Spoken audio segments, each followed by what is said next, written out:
welcome to Spoiler Piece Theater, the podcast that doesn't give a shit about spoilers. We just want to talk about the movies. My name is Dave Riedel. My pronouns are he, him. I yap about movies, and I'm a member of the Boston Online Film Critics Association. My name is Evan Crean. I'm co-chair of the Boston Online Film Critics Association, co-author of your 80s Movie Guide to Better Living, and co-host of the It's the Pictures podcast. Yeah, it's the pictures. You Yes. guys, I mean, that's not your theme song, but It could be. It's the pictures. Music by Dave Riedel. Or just one of those, like, what do they call those little interludes, between segments? I think in radio or podcasting, it'd be called a bumper. Yeah, Bumper, that's right. Yeah, I was trying to think of the word and it wasn't coming to me. Yeah, I used to produce bumpers for a large multinational news corporation. So yeah, you familiar with my bumpers. So this week we're talking about one movie because that's the way it rolled this week. This is the dead period in film releasing in which not many movies come out, and the movies that do come out usually aren't that good.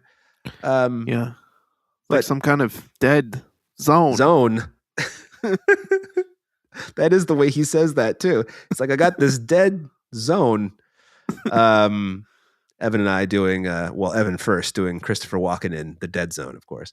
So anyway, we've got one movie for you this week. But before we get to that, we wanted to say over on our Patreon, we are talking about the 2025 Paul Feig movie, The Housemaid, starring Sydney Sweeney and Amanda Seyfried. Evan and I both wanted to see that. Didn't see it when it originally came out. It's still in theaters, which blows my mind because it was a huge hit. I didn't even know that. And so we talked about it over on Patreon, had a lot of fun with the movie. And if you're not a patron, please consider becoming one. It's $5 a month. And for that amount of money, you get an extra movie each week. And once a month, we do a poll where you choose a movie for us to watch. It is a delight. Yeah. And patrons, if you are one, please go check it out now. Yeah. And thank you to our sponsor piece patron, Heather Sachs. Thank you, Heather. I did that really in my low, rumbly voice there. Ooh. Yeah, you did. So this week, the movie we were talking about is Scared to Death, which I'm kind of surprised there aren't more movies called Scared to Death. This one was really easy to Google, when I was like looking for the credits. Because, you just Scared to Death. You think there's going to be like 46 movies. No, there's not. Right. There's like 4. So anyway, Scared to Death. So Evan and I saw this because we saw it. I had wanted to see it. And what I'm going to say first to you, Evan, is thank you for watching this, and I'm sorry. So it's okay. Yeah. It's okay. We needed something to watch this week. We gave it a shot. And it's a movie we watched. So here's your 1-sentence IMDb summary. 2-sentence IMDb summary. Jasper, a young filmmaker, seizes a chance to direct when his crew attends a seance in a haunted children's shelter. Trapped inside, they're haunted by ghostly orphans and a sinister force. What are you doing using the word haunted 2 sentences in a row? Who writes like that? Yeah, I don't know. It's like people who end one sentence. Yeah, I don't know. It's like ending a sentence with one word and then beginning it with the same word. That always drives me nuts too. Anyway, this is written and directed by Paul Boyd. It stars Lynn Shay, who I was really looking forward to seeing, but then she's barely in it. Yeah. And Bill Moseley too. Bill Moseley. 2 horror icons, really. Yeah. Olivier Paris is the guy directing the behind, and we should mention his chance to direct. Yes, he's directing a behind the scenes video. He's not directing the movie that Lynn Shay is the director of. Yeah. And then also stars Kurt Deemer, the musician who plays a character called the Grog, which I got to say, the whole Grog gag didn't work for me even a little. Oh, I was going to say that was the one thing that I thought was actually kind of funny about the movie. It was like, really? That they were like referencing all these movies that the Grog was in that everybody seemed to know that had like just insane like titles, like Knife to 5. Yeah, that was funny. Yeah. Okay, so some of it worked. Right. But anyway, the deal is Olivier, what's his stupid Jasper? I mean, whose name is Jasper? I don't know. I mean, the names in this movie are so weird. We got Max, who's Lin Shaye, Felix, who Bill Moseley's character, Jasper, Champ, the Grog. Yeah. Like what? Yeah. What are these names? Yeah, I mean, Champ. When they were calling her Champ, this is she's like she's like a PA, but she's also like a camera assistant, and she does the special effects. I mean, it's a low budget movie, so everybody's wearing a lot of different hats. But when they were calling her Champ at first, I thought they were just like, "Hey, Champ, yeah, good work." But no, her name's Champ. Like, what the fuck? Right. Yeah, it's a weird character name. Also, Dave, I did not realize that Rae Dawn Chong was in this. That is Rae Dawn Chong in one scene, and well, she gets up and she comes over and she starts talking to Jasper, and I was like, "Wow, that woman looks and kind of sounds like Rae Dawn Chong." And though I was like, I think that might be her. So I paused the movie and it is her. I don't know how they got her to do one scene in this. And then a voiceover later where she says she can't attend the seance, which not a surprise. I don't know. You may remember Rae Dawn Chong as the almost became a movie star, but then she was in Soul Man, and nobody in a lead performance in that movie really survived it. So, yeah. That's a movie that sometimes used to play on Comedy Central, of all places. Boy. Yeah. So anyway, back to this movie, which will probably not be playing on Comedy Central. Not because it's not a comedy, but because it's not a funny comedy. Although Soul Man's not funny. So no, that played on Comedy Central. Oh, well, what are you going to do? So, so the whole thing is Jasper's been the assistant to this director for a year, and he's all fed up that he hasn't had more opportunities. And normally I would say, you know what, kid, it's the film business, fucking grow a pair. But Lin Shaye is demonstrably horrible to him. Right. In front of everyone. Like, I mean, I've had people be horrible to me on movie sets. My favorite story ever. Have I told you the NYPD Blue story? About the tea? No. Okay, so I'm working on NYPD Blue. This has a point, I swear. It's not really horrible. It's just one of those things where somebody was a shithead because he could be. It's my first day. I'm filling in for someone, so I'm only going to be there like 4 or 5 days or whatever. So I meet the key PA, and he says, "Oh, okay, I need you to do me a favor. I need you to get 2 teas, 1 black tea with milk and sugar, and give that to person X." And it was like one of the cast. And so and then I need you to get a lemon zinger tea, and I'll tell you where that one goes when you come back. And I said, okay. So I go and I take the tea to the cast member, and the cast member is very nice. I don't remember which cast member it was. And then I take the lemon zinger tea over to the key PA, and I say, okay, where does this one go? He says, oh, that's mine. He takes it and he's like, thanks. And I was like, oh, okay. You're one of those guys showing your ass a little bit. Not a horrible thing, but just kind of a dick move. Yeah. So anyway, Lin Shaye is much worse than that to this kid. Yeah, she's a real shit. She like takes credit for his idea. Like the whole thing is like the opening of the film is him getting this tour of this haunted house. It was like an orphanage where kids were, quote, scared to death. And Bill Moseley's giving the tour. He's like, "Oh, I'm a psychic. I could totally do a seance. That'd be fun for this movie. It's a haunted house movie. You should have the cast do a seance. It's about a seance. That'll be fun." And so he pitches the idea, and she's like, "No, that's a stupid idea." But then the lead actress, Lena's like, "I think we should have a seance. That'd be really fun." And she's like, "Great, I already set that up. That was my idea. I did it already." Totally just takes credit for Jasper's idea. So Jasper begrudgingly sets it up, but he says, all right, I'll do it, but you got to let me direct a behind the scenes documentary that'll go on the DVD. And she's like, fine. And so he and Champ get there and set up all the cameras and everything. And there's already some weirdness going on in the house. Like there's a ghost kind of like watching them. And then there was a ghost in one of the, location scouting photos that he took. Yeah. And then the movie just kind of slows to a crawl. Yeah, mind you, also the house is just the whole tour of the house is just loaded with horror movie cliches like creepy dolls, ominous music. I don't know, things shrouded in sheets. The house Yeah. hasn't supposedly been in use since the 1950s. Like, it's just all the cliches that you expect in a horror movie.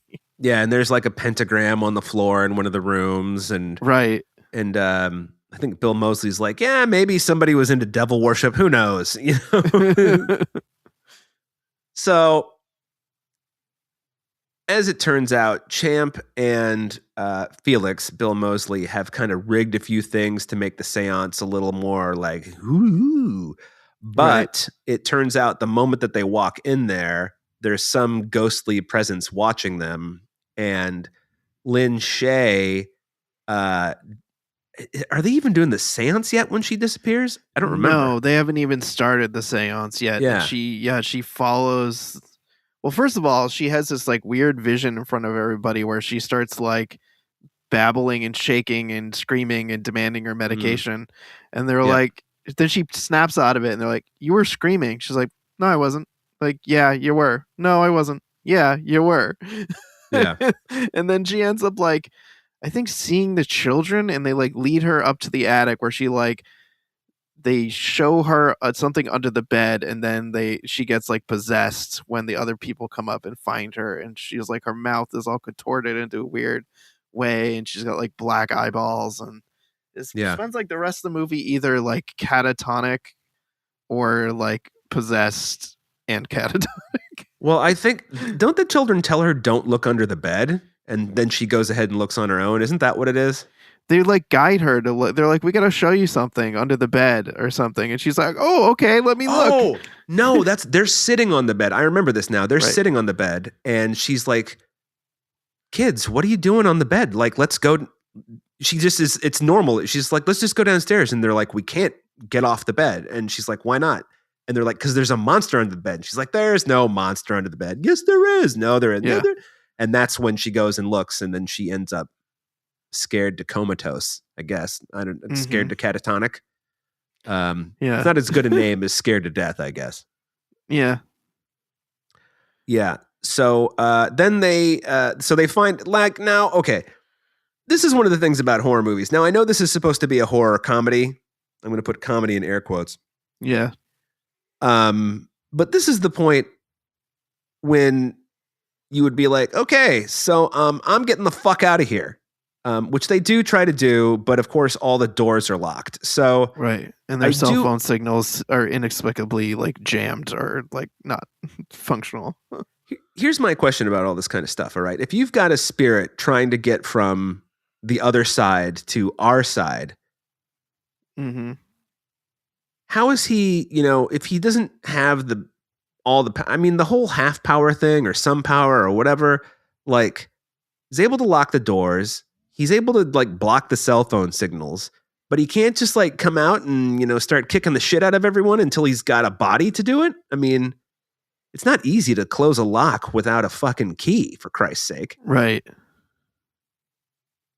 Anyway, they have the seance, and then the lead actress starts having visions where she like, finds a decapitated head, and then one of the actors, I can't remember what his vision is, but he sees like the children and also sees like the severed head of the guy who used to run the orphanage. His name was like Amos or something. Yeah. You found out he was like a sick fuck who like was like a drunk and abused the children. And apparently a Satan worshiper. Yeah. Although that's like, also loosely, that's just kind of tossed off. It's like, right. Maybe like the lore is supposedly all the kids like died and he mysteriously disappeared or some shit like that. But like you find out they all are around the table and Jasper gets pulled into the seance because I think something happens to one of the other people who was supposed to be there.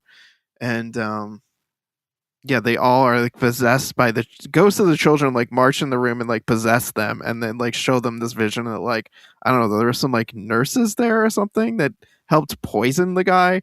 And they took his swords off the wall and chopped off his head, but his head was still like I don't know, yelling at them or something. And they So end they up put like a locking in stone a in its box. mouth. Yeah, they Yeah. locked it in a box and put a stone in its mouth so that he's so that if he couldn't re-inhabit his skull, his body. Hmm. And then when they're moving the box around, the mandible and what is it? The mandible and the max. What's the other one? Oh crap! I cannot remember jawbones. Um. Anyway, they come apart and the stone falls out of his mouth, and then he's able to like get out, and he possesses Lin Shay. Right.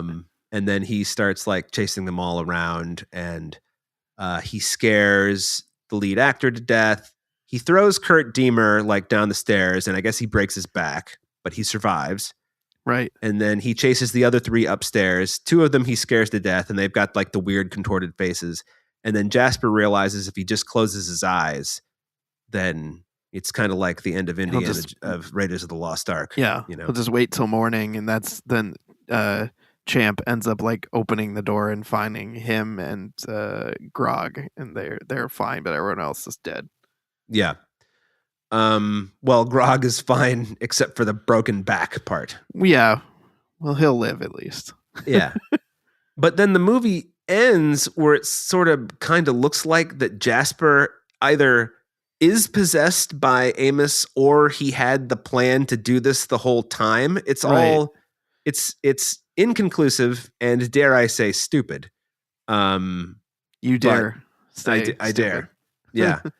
So, Evan, why is this movie bad? Where do I even start? Well, I'll start with one thing. It looks like it is a low budget TV show. There's that. Yeah.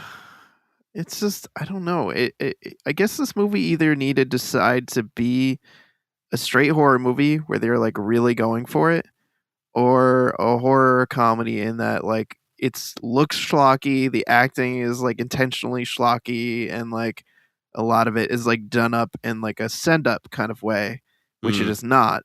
I think that for me is like the core of the problem of the movie is that it didn't it could have been either one of those things, but it's not either one of those things. And maybe if it leaned into the like it's just a straight up horror movie, it could have been more interesting. But just like I don't know, it's not particularly scary, it's not particularly funny, it's very like milk toast middle of the road. It has two, horror icons in it that it does not leverage effectively. Like you said, Lin Shaye's barely in it. Bill Moseley has like this kind of toothless character, which could be kind of interesting to have him play this kind of like meek, mild kind of character, but there's just nothing interesting going on there. The mythology is kind of like murky and weird and doesn't make any sense. The rolling head was kind of interesting, but not that interesting to me. Yeah. It's just, I don't know. It's so blech. Well, I think that's my biggest problem with it. I mean, the whole thing about the lore, the mythology, or whatever you want to say, it's like there's no indication, at least as far as I can tell, that the children are like bad spirits, Right. And so the idea that they would be, I get that they could be like stuck up in that attic for eternity or whatever, because, if you use the sixth sense of it all, it's like they died horribly and they have unfinished business, right? But first of all, why would Lin Shaye feel some sort of connection to them and be dragged into the spirit world? I don't even know what you would call it, Right. Why would that happen? She's a complete naysayer. She doesn't believe any of this shit, but she's the first one to go.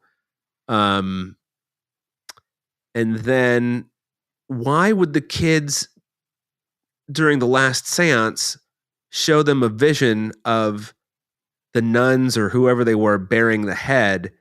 Is it to show them, oh, you shouldn't move it? The head is there for a reason? Like, right. Yeah. I think that's what it is, but it's unclear. It kind of seems like the children are setting all this in motion, although they are the victims, So yeah, that part is very, very confusing. I don't get that.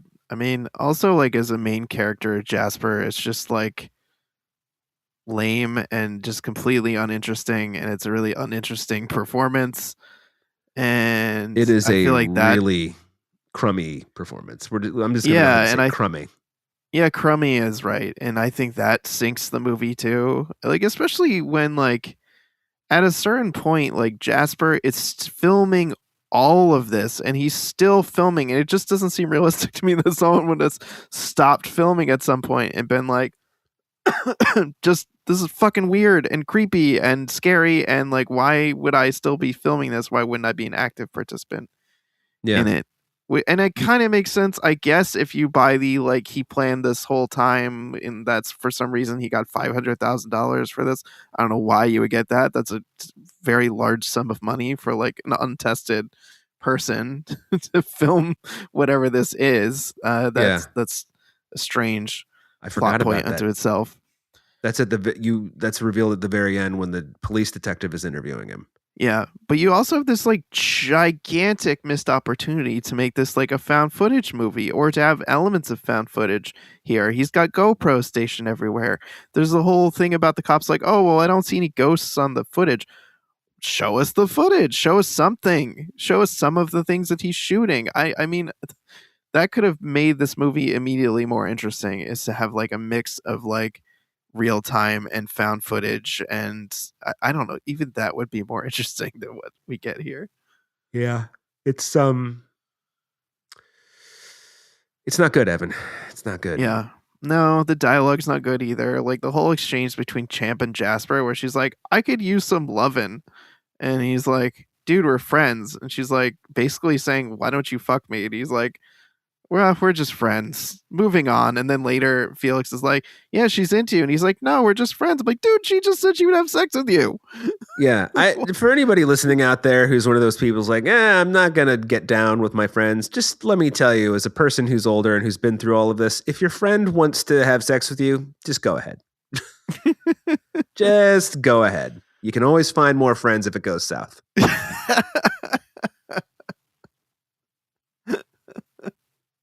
I mean, I know that's not maybe the gentlemanly thing to do, but I mean, you got a good friend and she wants to get they're down. both willing. Yeah. Who cares? Yeah. Like you're only 25 once, you know? Yeah, exactly. But it's just, there's just so many things that don't make any sense. And Champ is kind of annoying. A lot of the characters are annoying in this. Yeah, Champ's annoying. Champ's kind of annoying. Like Johnny is kind of annoying. Like I said, I enjoyed the grog, but that's mostly because the dialogue is referencing movies that we haven't seen, and I liked that the end credits was all these like stupid movie posters for fake movies that the grog was in. Right. That was, to me, was funny. Like they could have actually got more mileage out of that too. He could have been like a character who was like, "Let me exclusively operate using rules from these fake movies that I was in." To like guide all of his behavior instead of just dropping lines of dialogue, which was kind of funny when I think when it was like one of the movies called Bones in the Sand or something like that. And he's like, the sand here in the crawl space is reminding me of the beach. It's reminding me of my ex-wife who left me for the metal detector guy at the beach. That was fucking funny to me. And I'm like, where was more funny. Of this weird shit? Yeah. Yeah. I don't know. And like, I don't remember there really being, I mean, severed head is, a severed head, but there's no blood in anything. Like this movie is just not really toothless. Did you say that already? No, but that's a good description of what I was kind of dancing around is like, it's so middle of the road. It's not going hard enough in any particular direction. And if it literally picked any of these options, more comedy, more horror, like found footage, like lean into more interesting side characters. Like it could have been immensely better for it. It's funny. I hadn't even thought about the found footage angle, but yeah, they set up all those cameras. So it would have been, assuming they would have been able to shoot them, they would have had cameras, Then yeah, they could have cut that footage in, no problem. I mean, no problem because editing does take work. But I like, from a story perspective, I think you're right. I think it could have been quite helpful. Yeah, totally. And like we get kind of a little bit of a taste of that when Felix is trying to communicate with Champ out in the van when he's like talking into the like hidden camera they have behind the picture. and he's like chatting with her through the laptop, but Mm-hmm. Yeah. it's only like couple of few seconds. Yeah. I don't know. I don't even know if I'd say this is a missed opportunity. It's just so, I don't want to like really shit on low budget movies because No, they I'm took not. the initiative, they wrote a script, they found an inexpensive location to shoot in, where it could all be self-contained, total sandbox kind of movie or whatever. And that's great, but it just, I don't know. It's missing some zing. They ain't cooking with gas. No. They're cooking with ghost vapor. I don't know. Yeah, no, I'm not getting pleasure out of crapping on this either. Like it's not fun. Yeah. When I started watching this movie with Shauna, and she was thinking that initially that the Felix character we were going to find out later in the movie was a ghost, and See, that that's would have more been more interesting. interesting too. That would have Yeah. been more interesting too. To have him He's- be a ghost who just like somehow lured him there with this seance to like unleash all of this like hell on everybody. Yeah, or he's a ghost and it was his house, and as long as, nobody inhabits the house, he's stuck there. But if there's a new buyer, maybe he can leave, Right. And then, yeah, I don't know. But then I guess, well, and then he would be haunting them and they'd be trying to leave the house that they just bought. I don't know if that would work. But right. You don't have to be able to explain an entire alternate storyline, but it's a direction that someone could have run with. yes, I guess that's true. I don't know. I think the thing that I'm most disappointed in, I'm not disappointed that there isn't more Radon Chong, just because I didn't know she was in it at all. And so Right. it was nice to see her even for a scene. Because I can't remember the last thing I saw her in when she was not considerably younger, Mhm. I know that she's been like working this whole time, but I couldn't tell you in what. And then Mhm. I was also just disappointed that there wasn't more Lin Shaye. Lin Shaye is like, Yeah. she's Lin Shaye. I mean, the only reason she's in movies is because her brother owned a movie studio, but she actually happens to be pretty good. She's a horror icon. Yeah, she is.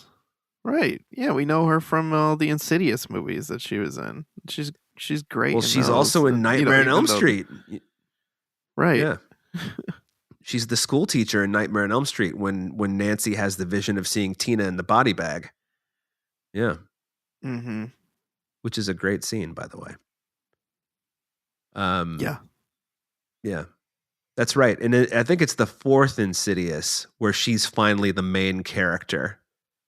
That one's, I liked that one. The Last Key or whatever it's called. I don't know. Some of the Insidious movies work better than other ones. Like the first one is probably, I don't love any of them, but the first one is probably the best. And it does that thing that James Wan movies does really well, which is, I'm going to show you the ghost and you're going to know what the ghost looks like, but the ghost is still going to scare you. And I don't know how he pulls that off, but he always does. So anyway, we've kind of come around the bend from Scared to Death. But I think that's because Scared to Death is not scary or deathly. So. Yeah. Yeah, it's true. I did kind of like that the movie within the movie was just called Death House. I thought that was pretty funny title for like a schlocky horror movie that they were making. And I like the scene in the beginning where we first meet Lin Shaye. Her character's name is Max. She's a director, and she's directing the grog, and she's like, do it more, do it better. Use that like growly voice you use when you yell at women. Do it like that. Yeah, like that line made me laugh. Yeah. And she's like, are those the boots you're wearing? And she's like starting to pick apart like his whole ensemble. And that to me, I was like, oh, maybe this will be funny. And then it just didn't get funnier from there. Yeah. I mean, I think that, Lin Shaye with her face all twisted up and with black eyes and looking like she's sort of like she's been burned, but maybe she was left out in the sun too long. I'm not really sure. I think that's supposed to be funny, just that she looks like that. And it's mildly interesting, but then when that's all there is, Not Mm-hmm. not great. All right. Do we have anything else we want to say about Scared to Death? I don't think so. Yeah, I mean, yeah, I wanted to like this. I did too. I like a good horror comedy, and I like horror movies that don't take themselves too seriously. Yeah. Yeah. I mean, it definitely doesn't take itself seriously. I will give it credit for that. It's just kind of like, this is a romp, and that's not a great Yeah. romp, but, But it be doesn't, more rompy. yeah, it doesn't pretend to be more than what it is, I guess. That's true. Yeah, it doesn't. It's not the kind of movie that's trying to box above its weight class. Yeah. It's just that in its own weight class, it gets its ass kicked. So, Yeah. oh well, what are you gonna do? I think that I would have to say, I think this one's a pass. Yeah, I hate to say it too. It's a pass. It's not even mileage may vary, unfortunately. Yeah, unfortunately, but you can't win them all. Nope. Or should I say, Scared to Death can't win them all. But True. Yeah. So there you go.